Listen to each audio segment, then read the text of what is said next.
The definition of brainwashing. During the Vietnam and Korean Wars, enemy soldiers tried a torturing technique to obtain information.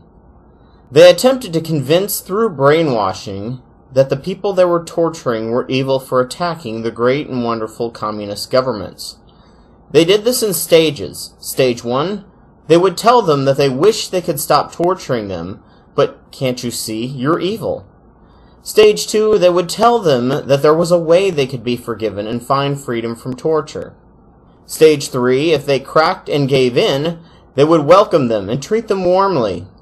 Stage 4, the subject would be made a citizen and treated as such. However, they were always watched, and that fear kept them from thinking of changing their mind. This is the definition of brainwash, a term coined during the Korean War. Korean and Vietnamese methods had flaws, of course. 1, they used negative reinforcement of torture. 2, they gave the prisoners something to fight against. And 3, they didn't start young enough. Studies have shown that all these mechanisms play a part in resisting brainwashing.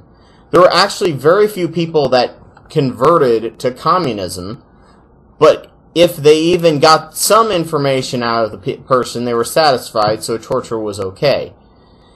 It is found that the older one gets, the harder they are to brainwash or change. After 50, the chances of one changing their religion to another is only about 5% or less.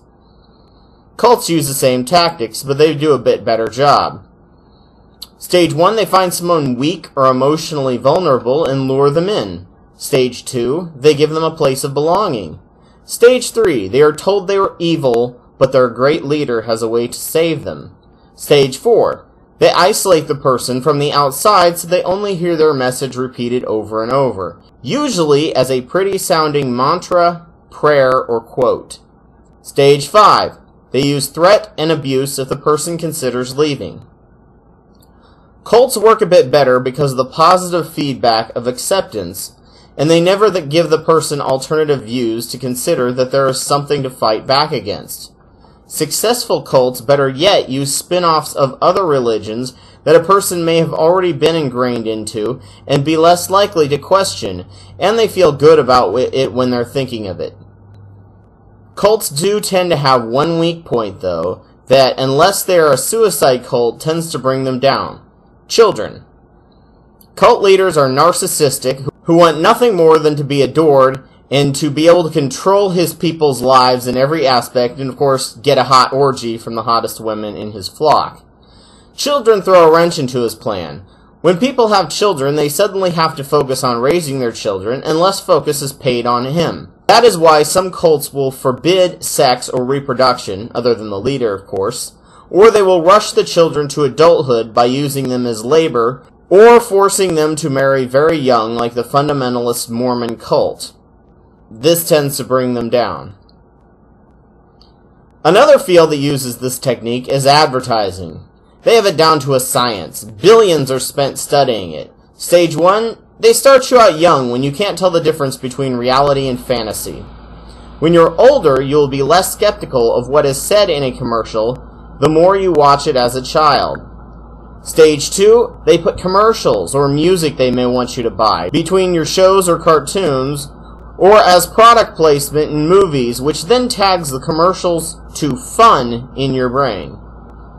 Stage 3, they tell you that you aren't complete without the product they are selling. Stage 4, they promise you fulfillment and acceptance if you buy the product. Stage 5, it's on TV, so short-term memory is reduced. This is so you won't remember the buyer's remorse you get after you buy something, and to cheer yourself up, you turn on the tube and see more things you don't need that promise fulfillment. Stage 6, they threaten you with feeling isolated or ostracized or incompleteness if you don't buy their worthless crap. Doesn't all of this sound like something else we know very well? Despite the success and research of marketing, they still do not hold a candle to the #1 brainwashers of all, religion. They're just like cults, but they market to kids much better. Stage 1. They start you out young, when you can't tell the difference between reality and fantasy. When you're older, you'll be less skeptical of what is said in church the more you attend as a child. Stage 2, they put their messages to music, which then tags them to fun in your brain. I cannot stress how much hymns are emotionally important to the church. They get into emotional areas of the subconscious no sermon could ever reach. Plus, if you're singing really loud, you'll have oxygen reduction and will be more open to mental manipulation and feelings of spirituality.